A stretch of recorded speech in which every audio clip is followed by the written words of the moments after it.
মামার বাড়ি, এই কথাটার মধ্যেই যেন কতই না আদর মিশে আছে, তাই না?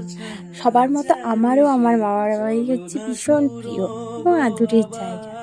আজ একদম সকাল সকাল ঘুম থেকে উঠেই ছাদে চলে এসেছি, কারণ তোমাদেরকে চারিপাশটা আমি দেখাবো বলে। আর সত্যি কথা বলতে রাতে ঘুমেই হয়নি, এই সকালের সুন্দর দৃশ্যটার চারিপাশটা তোমাদেরকে দেখাতে পারবো তো, সেই টেনশনে ঘুমিয়ে হয়নি। এই যে চারিপাশটা কতই না সুন্দর, সবুজ গাছপালায় ঘেরা, আমার তো খুবই ভালো লাগে। আমি আগেও এসে দেখেছি, তাই এবারে ভাবলাম তোমাদেরকে চারিপাশটা দেখাই, তোমাদের ভালো লাগবে।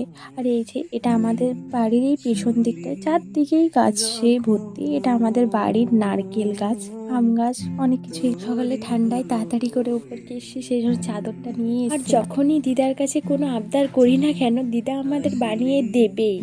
সেরকম কিছুই না, শীতকালে দিদা তো পিঠে বানাই, আর আমরা সেরকমভাবে আসিনি বলে দিদা বলছে পিঠা বানাবে, সেই জন্যই তড়িঘড়ি করে শুরুই করে দিল। এখানে ডিম পিঠার ব্যাটার, আলু পিঠার ব্যাটার আর চিনি পিঠার ব্যাটার বানিয়েছিল, আর এখানে ডিম পিঠাই ছাঁকছিল দিদা।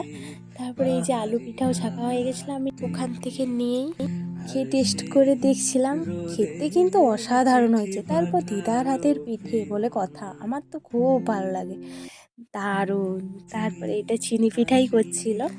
আর এই দেখো, এটা আমার দাদু, আর এই যে আমার দিদা, তোমাদেরকে হাই করে দিল।